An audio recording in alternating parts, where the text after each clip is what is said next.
Did you notice that they filmed this in 21:9 instead of the regular 16? No, dude. Zack Snyder. I did not notice.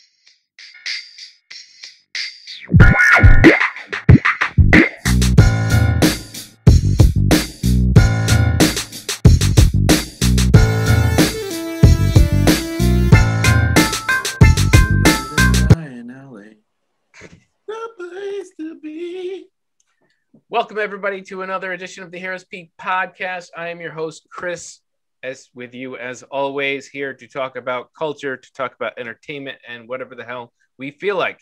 With me is my wonderful co-host, Cast. I'm going to start with Keith. How are you doing today, Keith? All aces. All right. Let's go Knicks. There we go. And at the bottom of the list, it's finally here, ready to talk. It's Mike. How you doing, Mike? I'm feeling better, knowing that I'm not the only one who left the royal family for darky reasons. All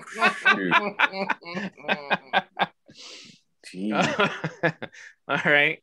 Speaking of the royal family, it's the queen of the podcast. How you doing, Brooks? I am great. I don't know how to follow Mike's intro, so I will just say happy Tuesday, y'all. I don't think you can say the same thing. I'm not sure. Definitely cannot. Okay. And last but not least, it's hungry. It's James. How you doing, James? Let's cut all the shenanigans. Let's rock and roll. Let's go. Move on. Get it done so you can have dinner. Let's go. You Block need to A. order something, man. Block A. He needs a Snickers, quick. He needs a Snickers. Let's go. All-Star Weekend. All right. So today, what we're going to be working on, where we're going to be talking about, we're going to start with the All-Star Weekend, which includes the actual basketball All-Star Weekend, and then the All-Stars of Harry and Meghan and Oprah together again. And then we're going to do a little discussion about Superman and Lois. But finally, it's the wrap-up WandaVision full season review. We're going to see what we thought about the whole thing and whether we think it gets the universe anywhere. So we are going to start in the land of Brooksy with the All-Star Weekend. Tell me about it, Brooksy. Tell me why having LeBron James and I'm here. Woo. I'm here. Go ahead. I said LeBron James, not James. I know. I heard you. Having LeBron James and Steph Curry on the same team was a cheating. It was not cheating. It was That's a absolutely good question. cheating. KD is KD being dumb in his selection. Yeah, it was not cheating. So what happened was you had two team captains. You had LeBron and you had Kevin Durant, right? They picked teams known as Team LeBron and Team Durant, which I also thought was interesting because it was Team LeBron, which is his first name, and Team Durant, which is last name, but that's neither here nor there. Yeah, but nobody calls him James. They call him LeBron. Right. It's like people call Obama more than they call him Barack, right? Like you just, That's fair. whatever your name that piques everybody's interest, that's what you get called. Yeah. No. I don't know. I always thought it was interesting for some reason. Anyways. I think it's a brand thing. I'm going to go with It it's a definitely brand is. thing. Like Kobe. Nobody calls him Brian. They just call him Right. Yeah. So they drafted their team. And that is how Steph Curry, who also, speaking of branding, has now all of a sudden been known as Stephen Curry.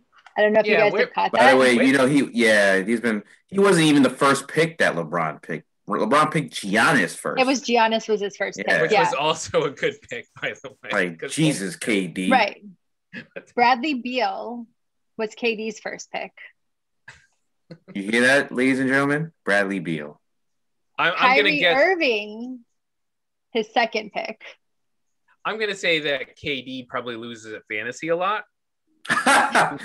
Like you do? No, just Like kidding. I do.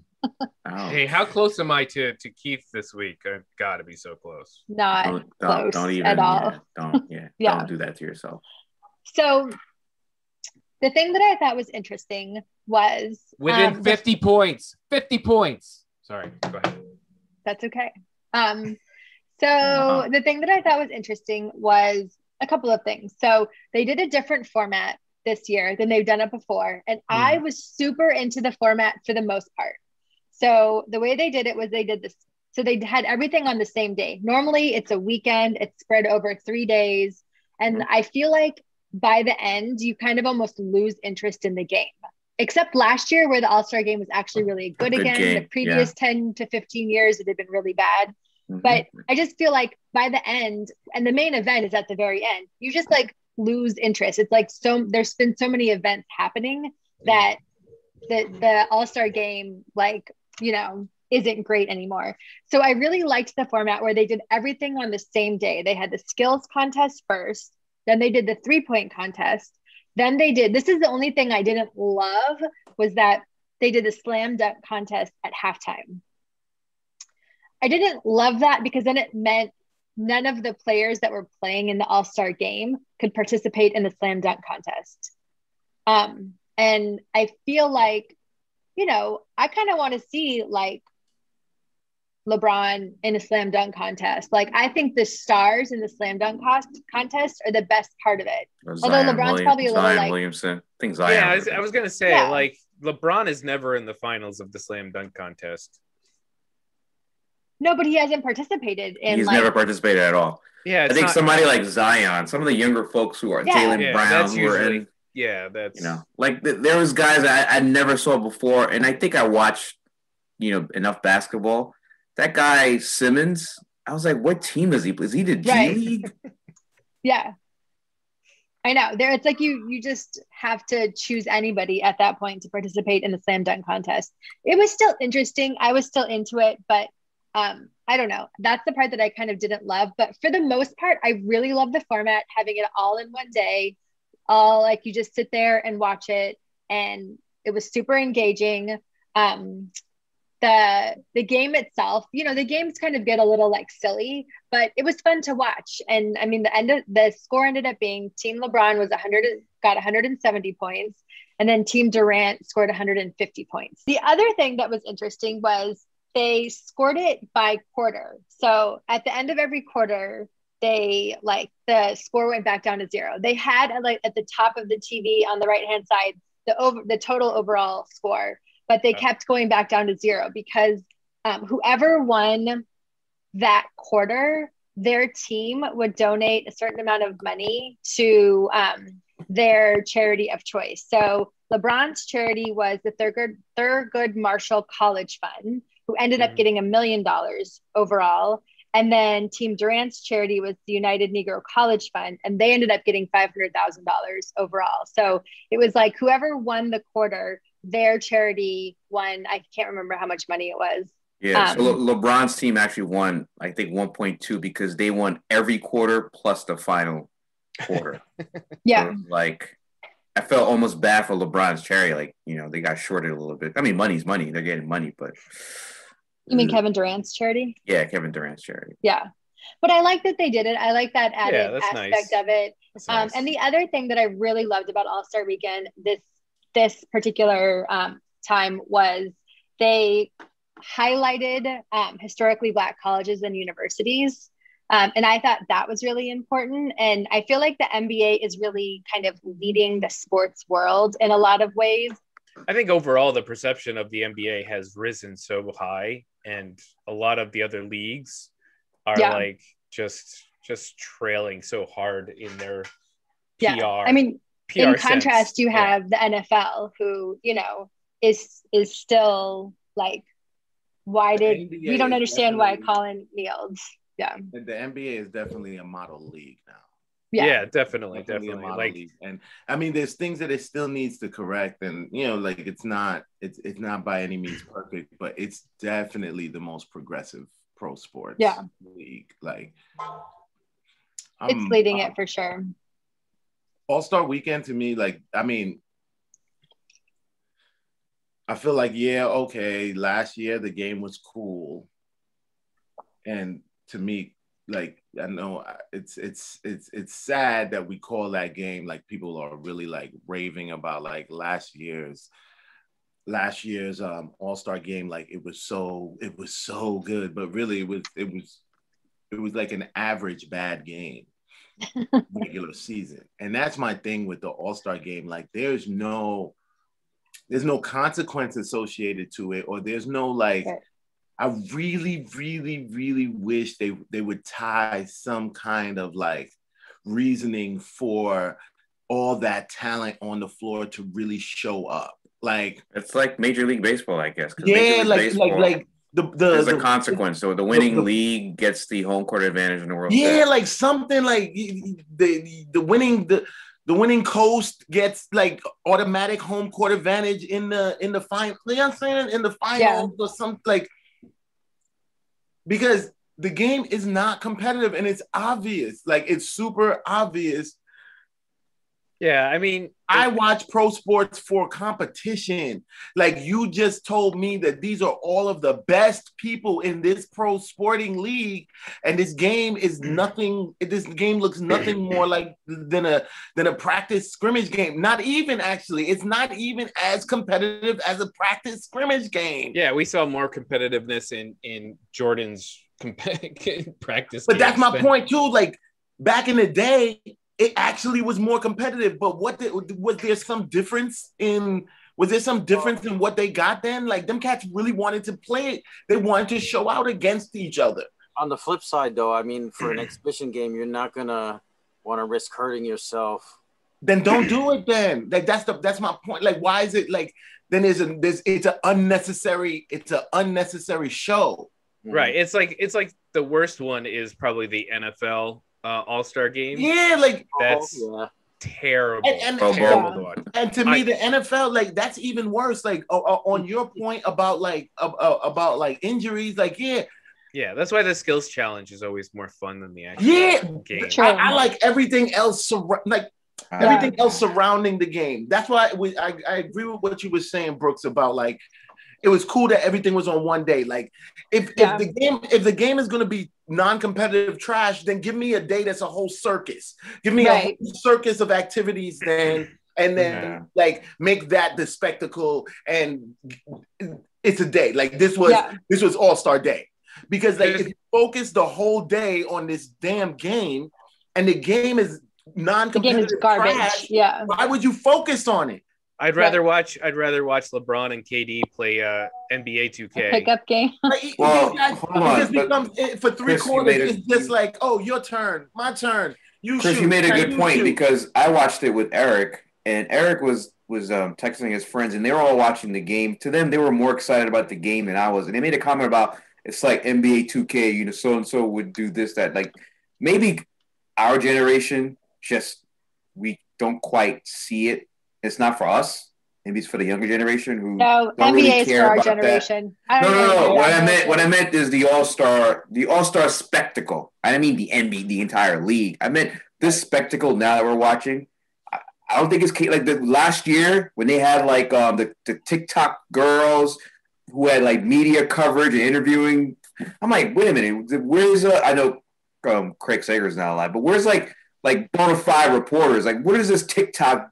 I don't know who these people are. And I realized, maybe they're gearing away from me and people like me and towards a younger generation who's NBA 2K savvy, who's more into pop culture. And they're loving this stuff. They're texting each other, talking about this stuff, talking about, oh, Luka's playing like trash out there, blah, blah, blah.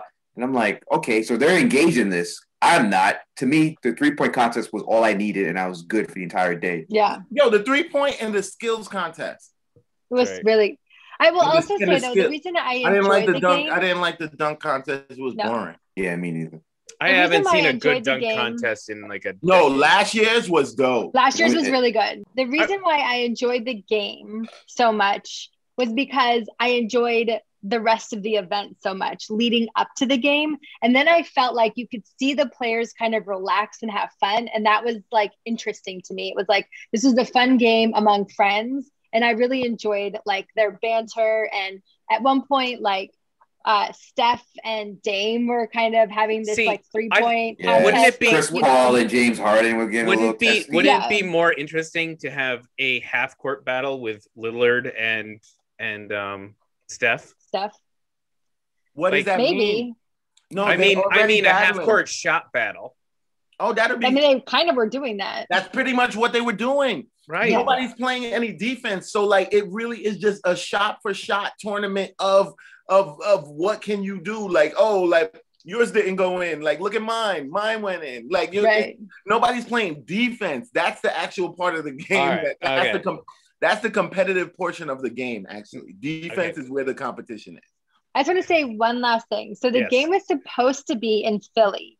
And because of COVID, they changed it to Atlanta, which I fully do not understand. Because if you want to go to a place where you don't want to have people make a part, if you don't want to like spread like a disease, Atlanta is the exact wrong place to do that. Like, you should have moved it to Utah. If you want to move it to Utah, they barely drink there.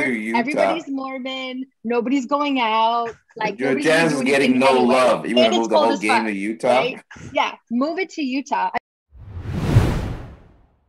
All right. The other big culture news of the weekend was an interview by none other than Oprah Winfrey. Oprah Winfrey. I can't even say that today. With the Duchess? Is she an actual Duchess? Did they get rid of their titles? As of the moment, she's still a Duchess, but you know. Harry and Meghan got interviewed and dropped some bombs on the British royalty. Black Twitter was not surprised. And got what's his name? Morgan. Piers Morgan to quit his job. Yep. So one shot across the bow of the monarchy and got Piers Morgan to quit or be fired. Hey, great interview. I just want to know, why all the shock? Why all the shock, awe, and just because people want to assume total befuddlement about there being racism in one of the families responsible for colonial racism. Right. They literally started the slave trade. You know what I'm saying? Like, they were one of the parties. Family. They were one of the it baffles my mind that people are so befuddled and surprised. Yeah, they're actually related to 4 of the 6 leaders who started World War One. Because the thing that kills me because Americans, and I say, you know, Americans being majority Caucasian Americans, are so in love with the British royal family, and they can't. We talked about this last week. Yeah, we I don't know if we were online or offline last week when we spoke about it, but like, we're so in love with the chicanery that happens in that damn family. You know, Princess Diana, God rest her soul, you know, was a conspiracy that she was killed. People are still making specials about that. The sons, Philip, and so forth and so forth. And then when Meghan came on the scene, people were like, "Oh, look at this," you know. But you know, Black Twitter was always like, "Yeah, I don't know. We'll see where this goes. This seems a little bit like." Yeah, like. To be fair, people have been calling out. I'm proud of her, but I don't think it's all fine sailing for her. Calling out the racism that she's been getting, specifically from the British press.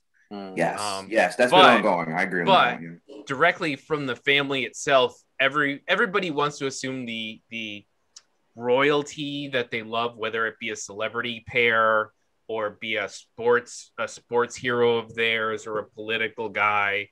You know, they always want to assume the best of those people. So people who love the royalty and imagine themselves living in the royal family want to assume the best of those people. And I think that's why you get the surprise. Yeah. Oh my gosh. But I give you that, Chris. But no one is watching Michael Jordan's wedding on ESPN. No one is like eating and salivating on every little nook and cranny about this family. The way, I mean, about any celebrity in America, the way they do about this family. I don't know. That's not true. The Kardashians. The Kardashians get this kind of. Yeah, they definitely do. They definitely do. And Michael Jordan in his prime was getting this kind of attention. And if Michael Jordan aired his wedding, we would probably watch. I would watch. It'll get watched. Tiger cheating on his wife got big deal. Yeah. All this attention. Yeah, that was a very salacious story. That was entertaining. So this is all salacious. This is absolutely like top of the line. It directly affected the sport that he was in. and how he would downhill from there. But anyway, yes, the royalty, that's my assumption. Royalty is basically they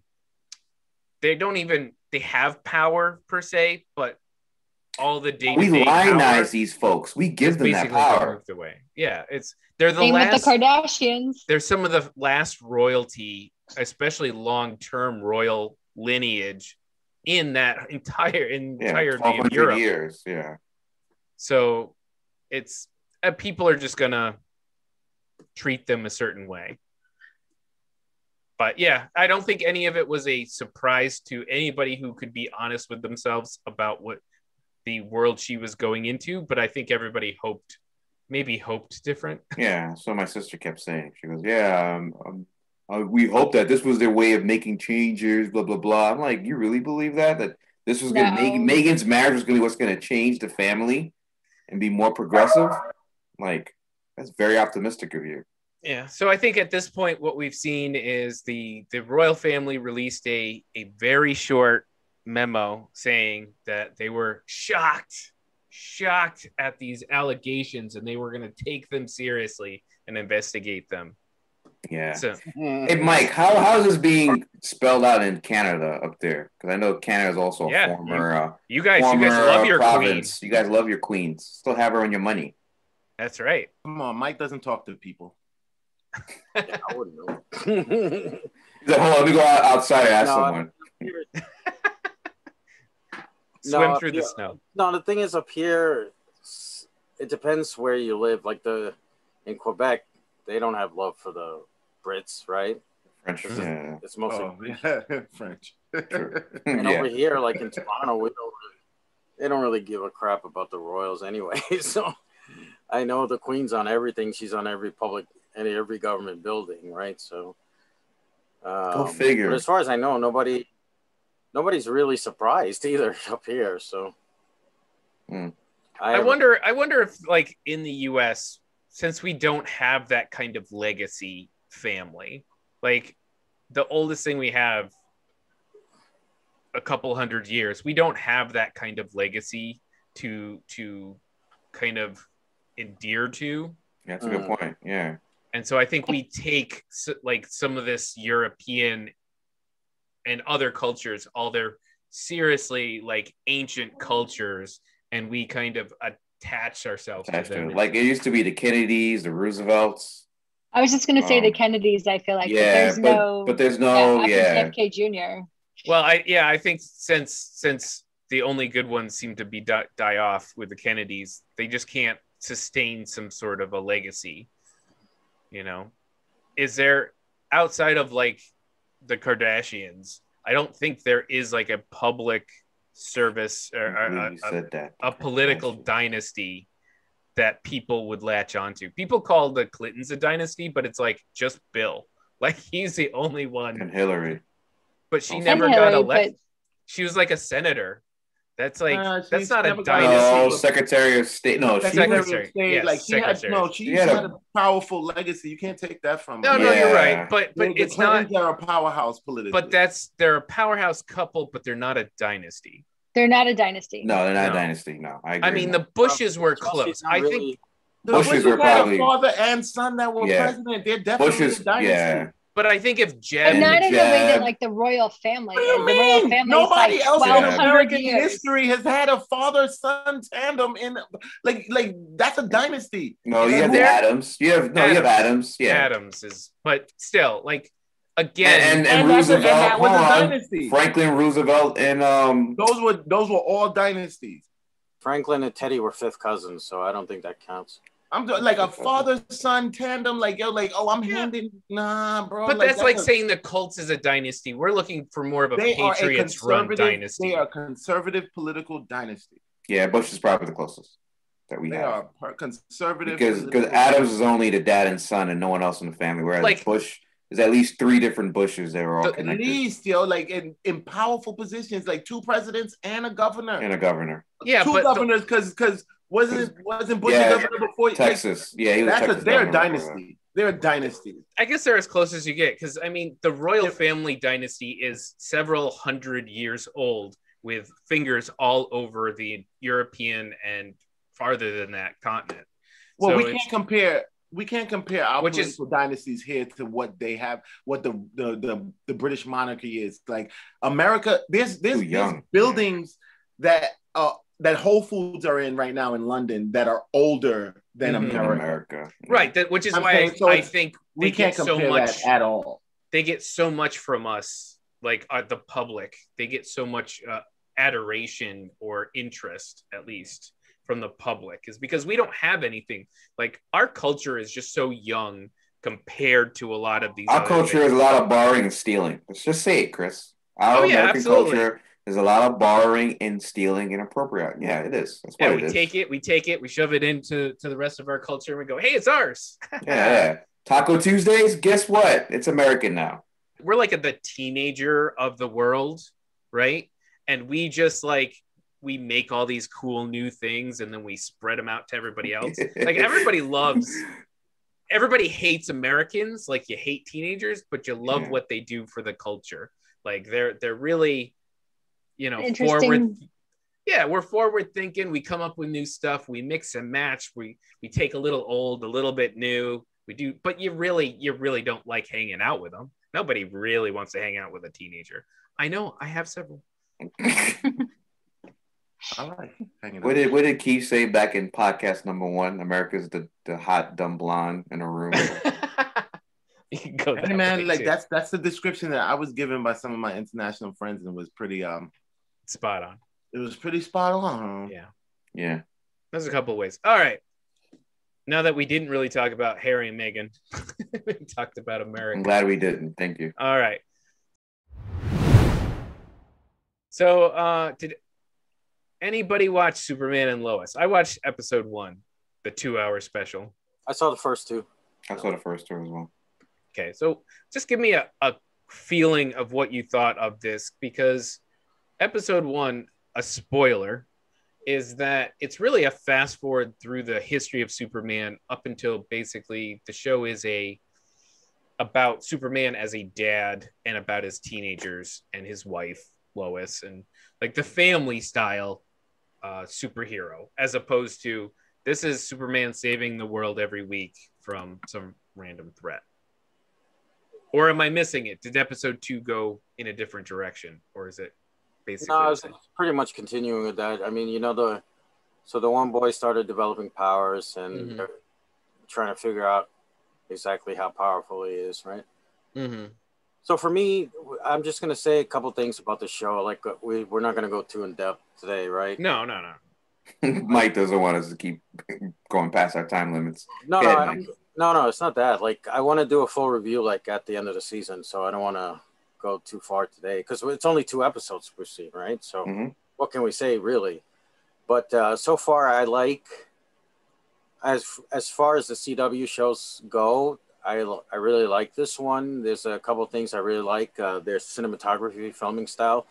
Did you notice that they filmed this in 21:9 instead of the regular 16? No, Zack Snyder. I did not notice. I watch it in my little TV in my other room that does not show me 21:9. I watched half of it on a 16:9 and half of it on my phone. What the hell is 21:9? Should I know this? Aspect ratio. I mean, that's one I didn't know existed, though. I didn't know there was a 21:9 aspect ratio. Yes, sir. Filmed on probably 70mm film, but anyway. Holy cow. Okay. I did not know this about you, Mike. I did not know you were a film geek. No, it's not a film. Let me take that back. Are you a film geek or are you just an equipment nerd? No, I'm just a film geek. Okay. He's an equipment nerd, too. I do like the little bit of a darker tone to the show as opposed to Supergirl. I was telling James the other day, like Supergirl can get campy at times, but this one so far seems to have like a more serious, darker tone to it. Yeah, I didn't feel the camp of the standard CW show. Yeah, it's not there. It's not there at all. They said we're gonna throw some money into this if we're gonna do it, and let's do it right. So, and I'm okay with the guy they cast Tyler as Superman so far. He was okay in Crisis. Yeah. The only thing that's a little confusing to me is in Crisis. They had that baby. They had one baby. And then but you forget in Crisis, after Crisis, everything merged. Yeah. Like for example, Diggle's son became whatever. It all ties into the fact that it's one universe. So you throw away everything you knew before. Now everything exists in this one particular universe. Mm-hmm. And the Flash was season premiere was quick to mention Superman, by the way. So, yeah, Clark. Yeah. Oh, let me ask Clark. Mm-hmm. Just to add on to what Mike's point is, I like the show too. I think for a CW show, it's definitely darker tones, more mature. The plot for both episodes are pretty easy to follow. CGI seems like they put a lot of money. Maybe it's just CW in general. They're pumping money into these new shows. Because I think Stargirl also had a lot of money in her season. That was the last show that was a CW before the pandemic stopped everything. So yeah, I think this is a good show. I'm looking forward to see where this series takes us as a DC TV fans. Because they're still doing much better than the film universe. I'll even go as far as to say so far better than BVS. Oh, you mean Tom and Jerry? Yeah. Okay. Yeah. Yeah. Not Justice League, just BVS. Oh, okay. So my note is I like the way they're handling, like sometimes handling superpowers and superpower fights is really tough for these shows. I like the way they're handling it so far. Yeah. I hope they don't run out of money and go like and go start changing how they're handling it. Right now it looks good for a television level series. And yeah, I like the main cast. I think they're pretty strong. They feel like a connected family. It doesn't feel like a really bad.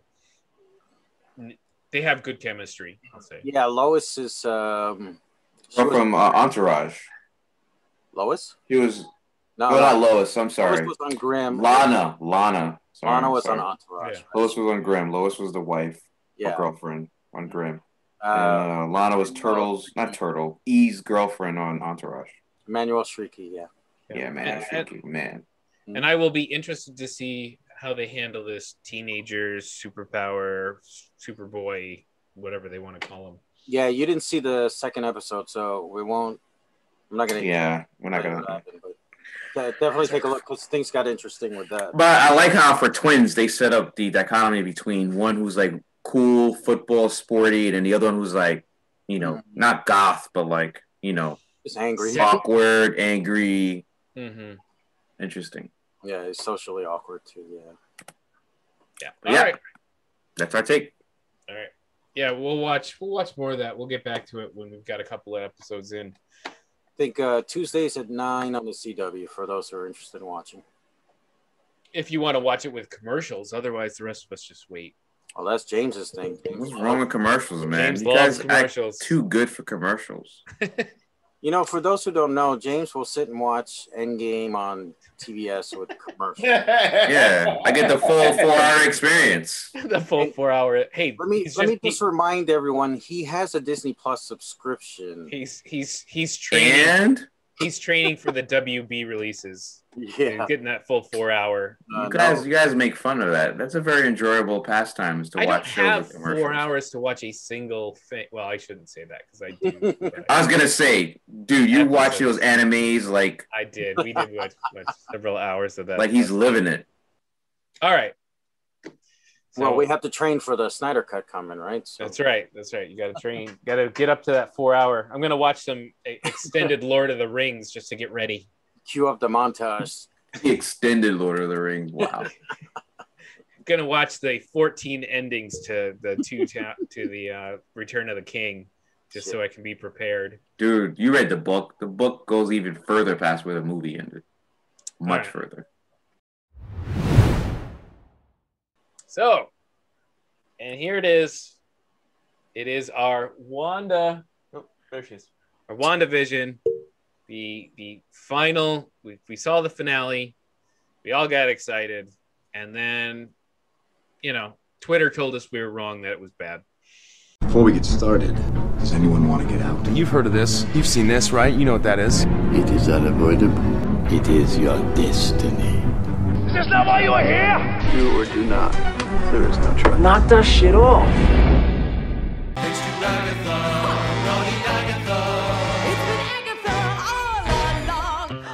And I killed Sparky too.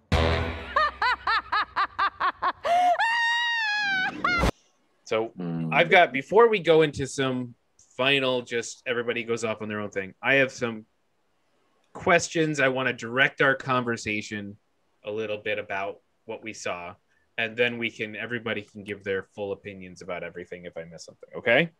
Mm-hmm. All right.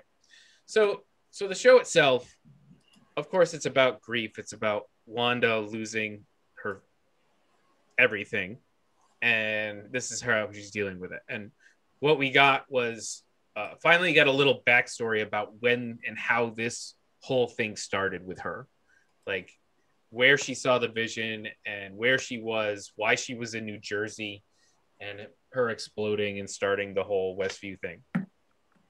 But this isn't uncommon of a superhero trope, and it's actually, we had two versions of it, sort of, and that is the trope of the superhero trying to live a normal life, and basically it never works, right?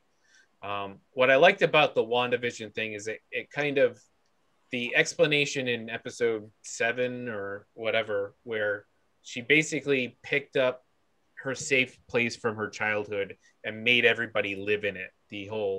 That's why we got the whole sitcom thing. And I thought that was a cool twist on something that's not uncommon within the superhero genre. I mean, we saw Tony Stark in Endgame decide he wanted to give up everything and live the perfect life, but obviously he couldn't do that. Eventually it all comes down, superheroes can't do that. By the way, except for Cap did. No, okay. By the way, Tony had Cap cheated. Tony mentioned that in Age of Ultron, about after he saw Clint's farm, and he was like, "Oh, maybe I'll do that one day." I missed that. But the question with all this I have with this is, do you guys think this show successfully took you through Wanda's grief? Since that's our main theme, that's the whole thing's about this encapsulation. Do you think the show as a whole was successful? Do you think it missed something? Do you think it glossed over stuff too much? Do you think it was missing something? Real quick. Go ahead. Because I mean, your premise is assuming and us, accepting the fact that the show was about Wanda's grief, which you're not wrong. You're actually right. But the journey of watching this show, you can argue that wasn't what you went into the show thinking that the show was really about until probably around episode 3 or so. Mm-hmm. Yeah. So, and I've read all the same terrible Twitter, some praising the movie as the show is the best thing ever since The Dark Knight, and then a lot saying, what the hell is this? I think for me in particular that although you and I came to the same conclusion in the end, we both enjoyed the show, both gave it high remarks. With me, a lot of expectations were thrown at me because of social media and because of reading the comics, where I started developing my own theories, right? As a typical fan, I'm like saying, oh, wow, this is the Easter egg is for this and for that. And then from episode 3 until episode 8, the show did really well with the writing to leave that open-ended, right? While still giving you a great narrative. And that's when you start seeing, wow, this show is really about Wanda's grief and how she reacted to it, how she kind of used her powers to help her with the process while also being manipulated. So you started seeing the main narrative, and like, for example, grief. But the problem was isolating in the background, the cosmic background radiation, was your own theories in your head about at some point I'm going to see Magneto, Doctor Strange. Like, it took me away from just watching the show and enjoying it. And by the time the finale came, all the expectations I had obviously weren't answered. And then the finale left me feeling like, oh, damn it. Like, I can't say this was a bad show. This was a very good show. But in the back of my head, because I had already formed all of this different theories and, it took me away from really just enjoying the show for what it was a superpowered character who dealt with great personal loss, finding ways to reconnect herself and the writers trying to take us through that process while still giving us the obligatory MCU tie-in, the CGI big battle at the end, boom, boom, boom, boom, pew, pew, pew, all that stuff that you expect to see in an MCU movie, some quick one-liners, and then like post-credit scenes. So it took me days to really unpack this show for me to conclude that, I thought this was a very good series.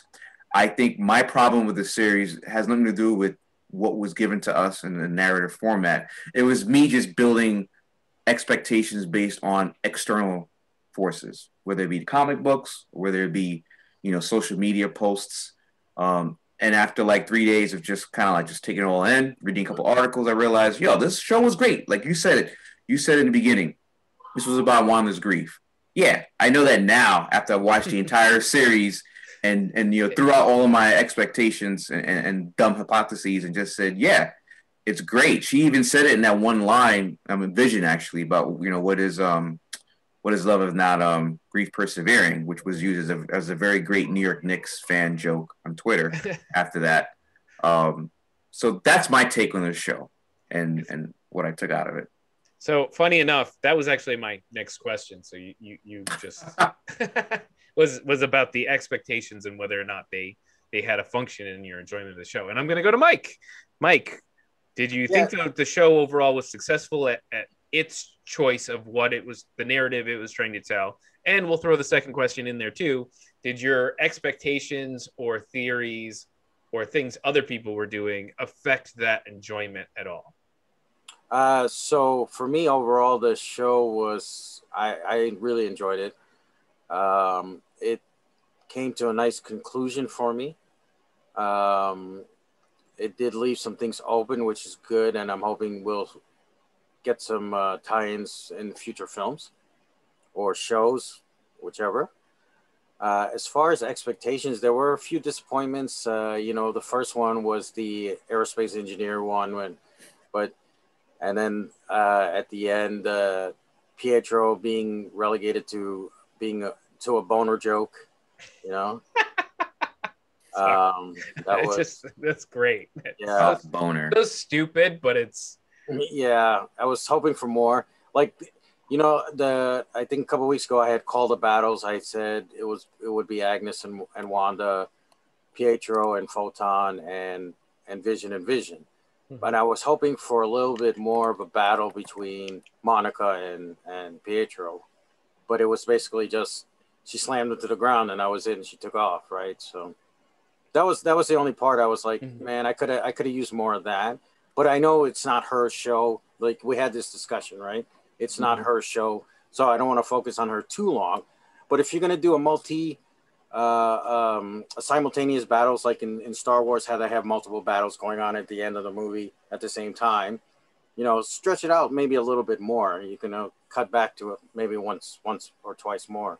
But other than that, I thought the Wanda and Agnes fight was great, and Vision and the whole philosophy class they gave him in That's the right. Yeah, I took philosophy in college, and I remember that debate. Ship of thesis. Yeah.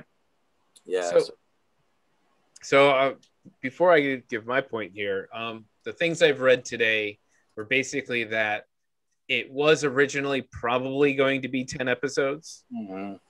That coronavirus basically cut off 9 and 10 there, and they shoved it down to 9, and probably got rid of not a Quicksilver Pietro boner versus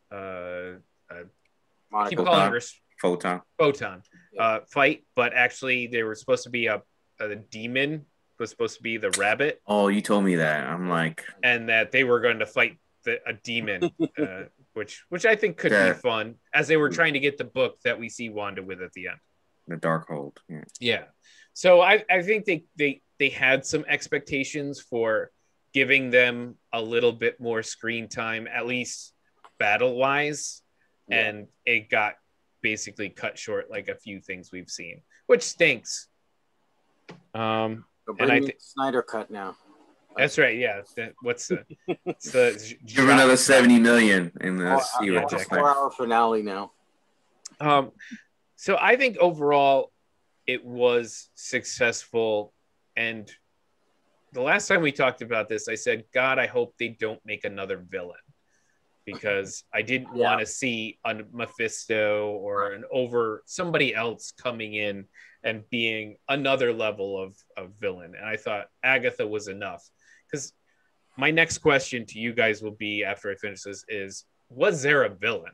Like, Agatha really wasn't a villain. She was someone taking advantage of a situation that Wanda had begun herself. Sounds like a villain to me, though. Sounds like more like a plot device. It could go either way. You could call her a villain, but, you know, is she more of an antagonist? Because who is a villain is got, you know, is it in the traditional MCU movies, the villain stands in the way of the hero by doing some sort of deed that affects others negatively. Whereas this is the hero is doing the negative effects, and the villain's like, all right, well, let me just steal your power so I can do whatever I need to do.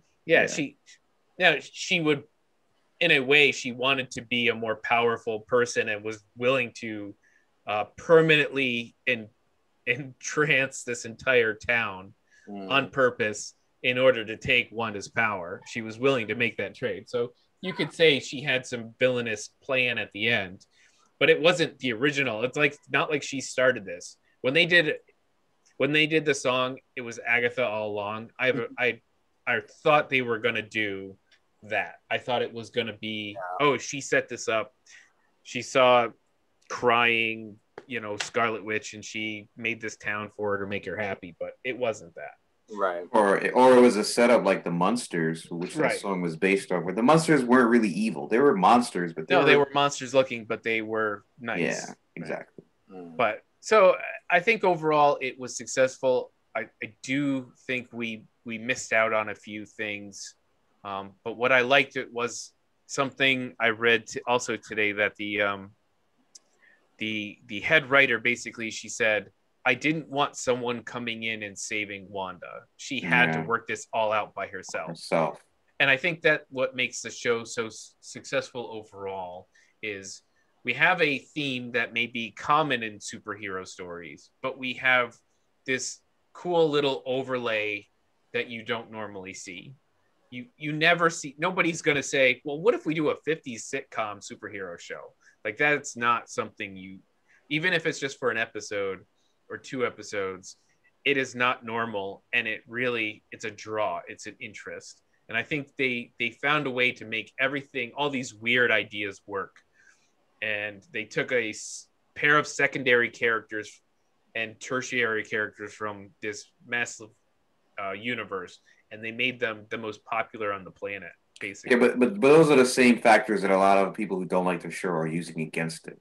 They're saying that there was too many tertiary characters, and at the end they had very little roles like Darcy and Ray, and that there was the whole narrative of, and this one particular YouTuber was like, we wasted our entire first 4 or 5 episodes on all these sitcoms just to get to, those were quote unquote fillers. A very popular YouTube person, by the way. These are all fillers. And this is what I actually posted this on Twitter, was that there was no filler episodes. Watch it, Mike. Watch it. Jody, wow, there's how many millions of Jodys in the world? That's right. I'm not saying, I would tell, like, I'm not saying which corner of the earth this Jody belongs to. And I would sit I would argue this with them. There were no filler episodes. You cannot, it would be very DC or classic, what we've seen before, to start with Wanda seeing Vision's body exploding, and then maybe an episode in between of her getting her kids and all that stuff. And then Agatha, we run into Agatha. It would be like that before. But the reason this is the #1 show in the world, Disney Plus now has 100 million subscribers. It was built in a way to draw interest, not just to get us to I'm a big fan of huge CGI fights. I want the lasers and the wizards and all that. I want the banter. I want all of it. But what was that? Somebody wrote an article and they were disappointed because it ended in a CGI fight. I saw that multiple times. I'm like, this is like This is like the 30th version of an MCU movie, and you're just now unhappy with the way these things end? But that's because we're seeing 2 or 3 different groups attracted to the same thing for different reasons.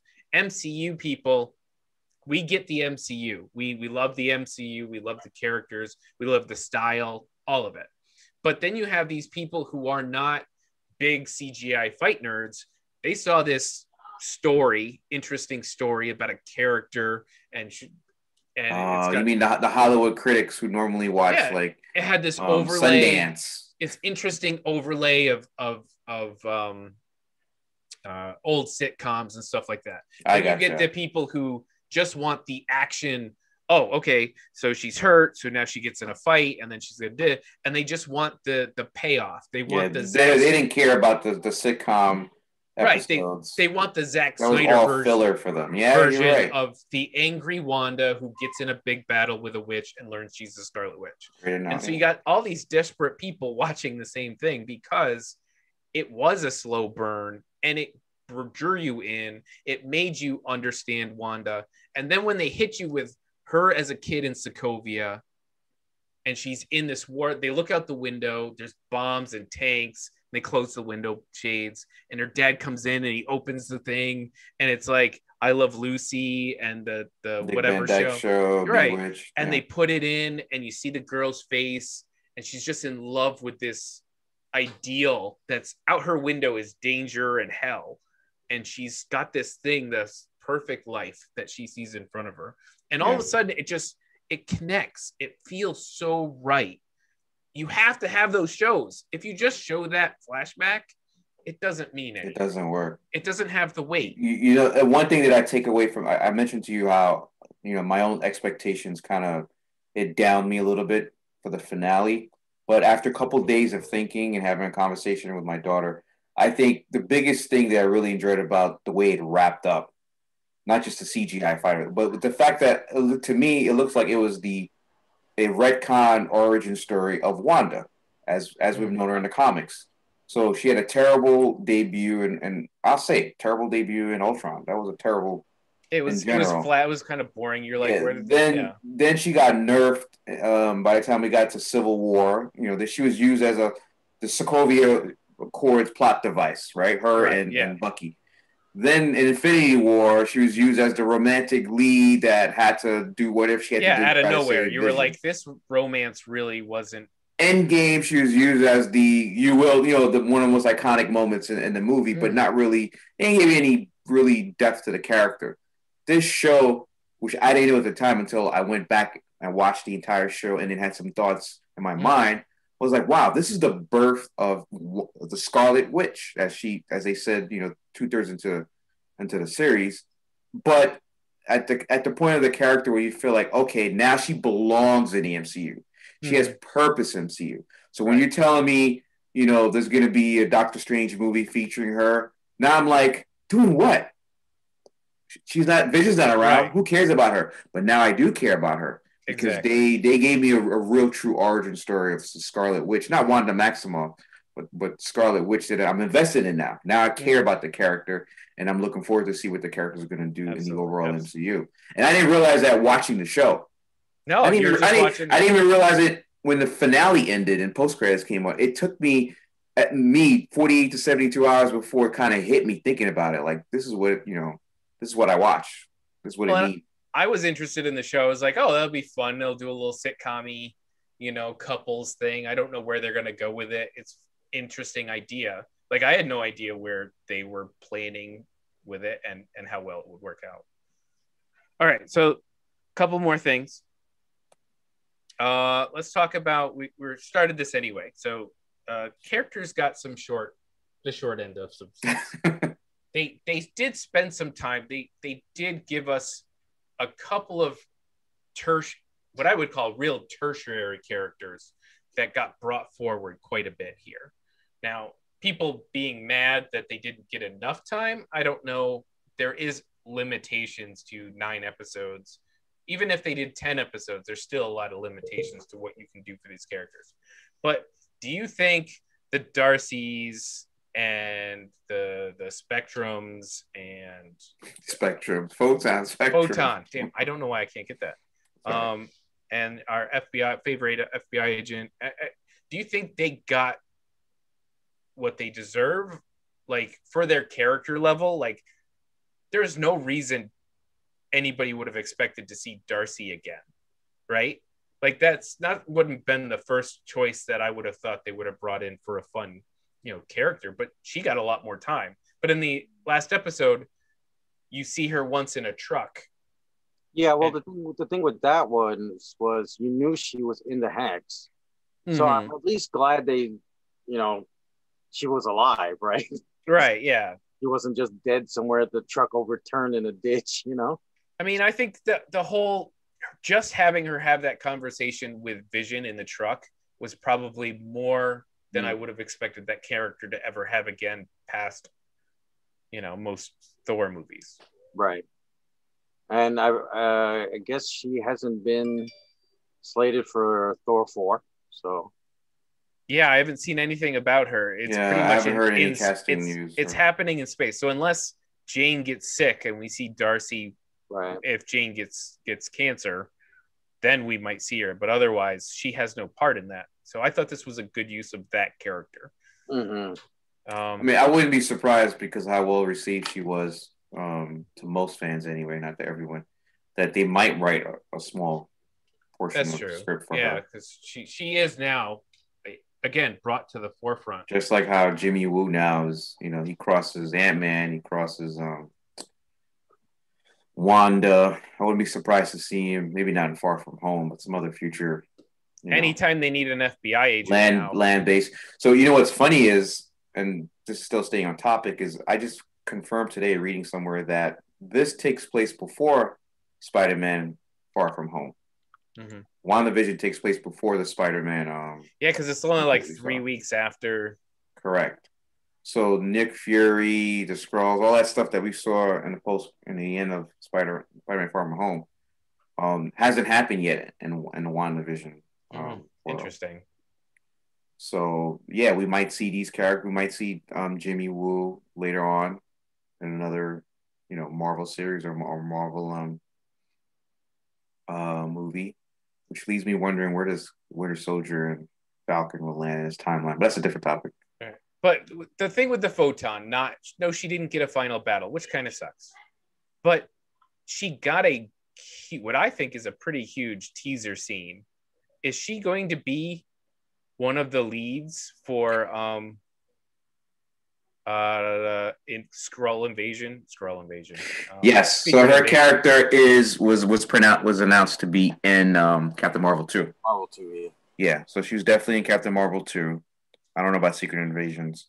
I mean, people were acting like she should have been a main character at the end of this show. Like, a lot of people I were seeing online were like, "Oh my gosh, why can't like an article?" But that goes back to the expectations like I had, because they teased us with her character, the photon, when her crossing through the hex. They gave us so much, ammunition for us to fall on our own, 2 feet, because we expected so much. And then at the end, you're like, well, is that it? Like, what are we, what's left? Like, we need more. That's our fault, for falling into all these theories. Marvel has done this a few times to us, and not just in Iron Man, not just when we said the Mandalorian, the what's his name? The 10 Rings. Mandarin. Yeah, Ben Kingsley. Yeah. But also, do you guys remember the advertising? And we saw the Hulk in Infinity War. Running through the jungle. Yeah. Mm-hmm. That was they was purposely threw that away. Also, Thor had 2 eyes. So they do these things where they try to, they'll give you some hints, but they'll also throw you some misdirection. All right, last thing. Consequences for Wanda.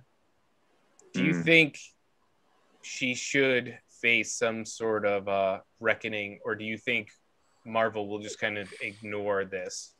Oh, she's getting a reckoning. My theory is that she's going to be the antagonist. I don't want to say villain, the antagonist in Doctor Strange and Multitude of Madness. Yeah, I mean, now that she's got Darkhold, right? Yeah, she got Darkhold. She's going to try to find a way of resurrecting her sons, and that's going to create some sort of rip in reality. And Doctor Strange has to be like, all right, time for Sorcerer Supreme time.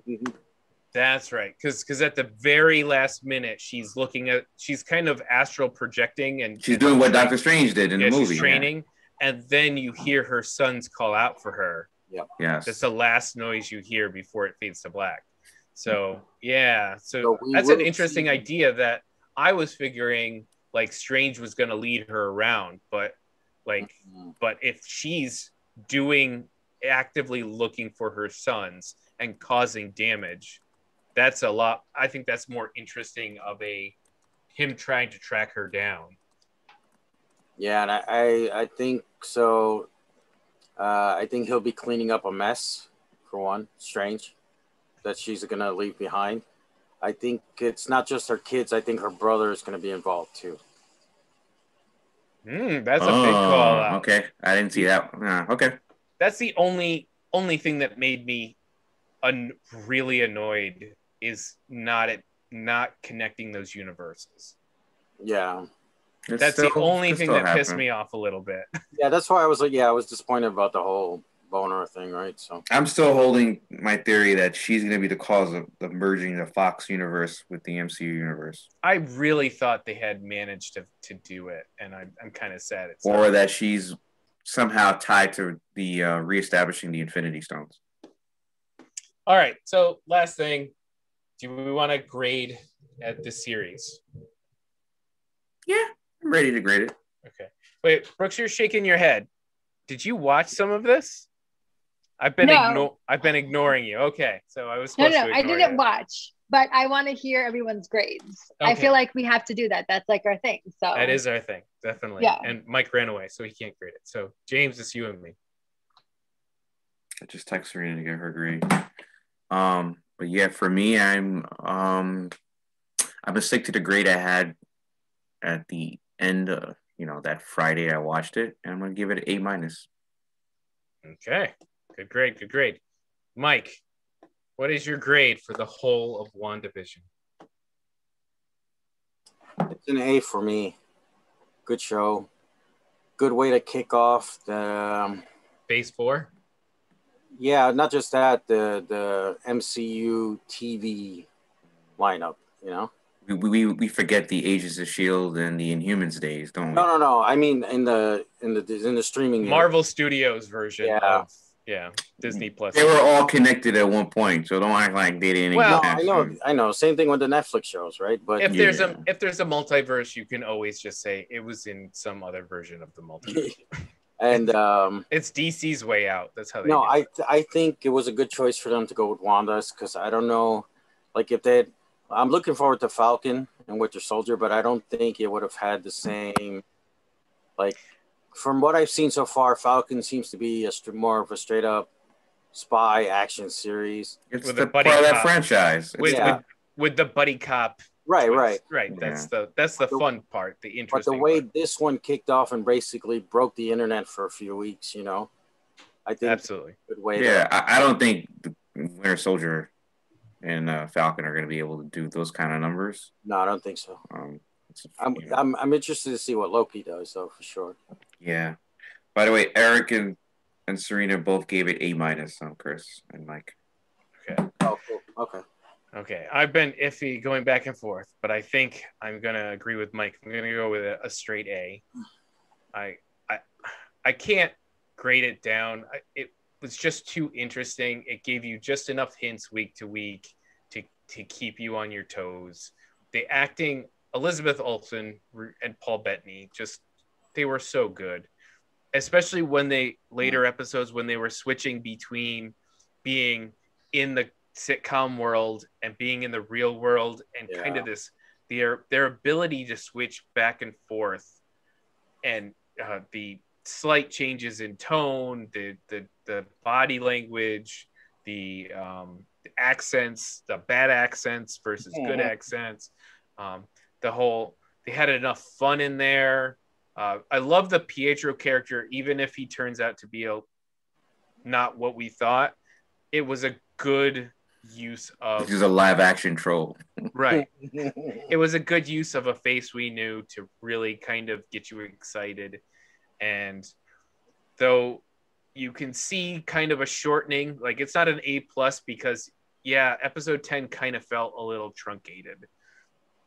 You could and feel... episode 1 too. I think the bookends to me were probably the least. But them releasing episode 1 and 2 together, like they had talked about apparently releasing 1, 2, and 3 together. 3, yeah, I heard that too, but because of COVID and the timing. I could definitely see watching all 3 of those in a row and getting a little bit more.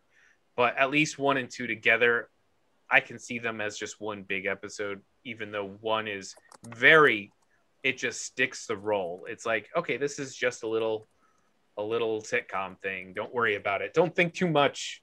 This is just fun. But yeah, I'm gonna go full A. I think it was great. Cool. So solid. No A. I don't think, have we had an A+ on this podcast yet? Has anybody given anything an A+ yet? Not Fast and Furious. I think I gave either Infinity War and Endgame an A+. I have to go back. Probably. You probably.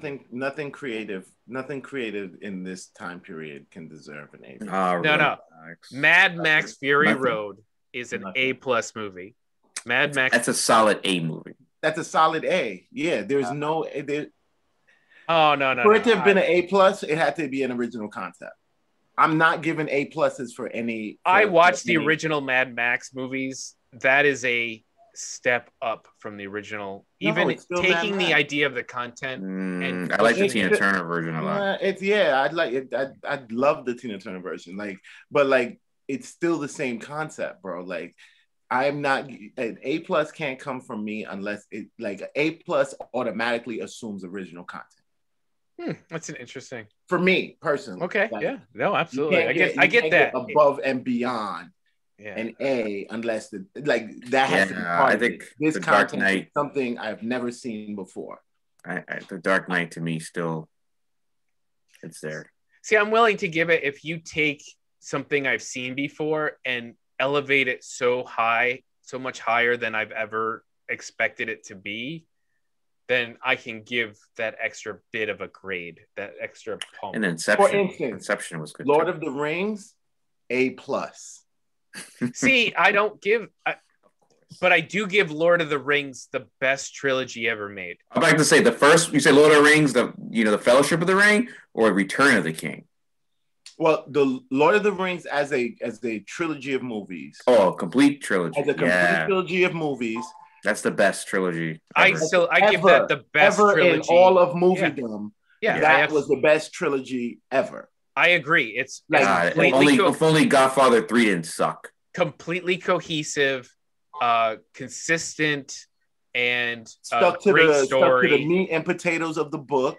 Not everything was in there, but you can argue it got better and better. It got better. You know what I'm saying? And to me, as long as 3 hours of movie time is a long time, So to be able to have 9 hours of quality, engaging movie time, that's a feat.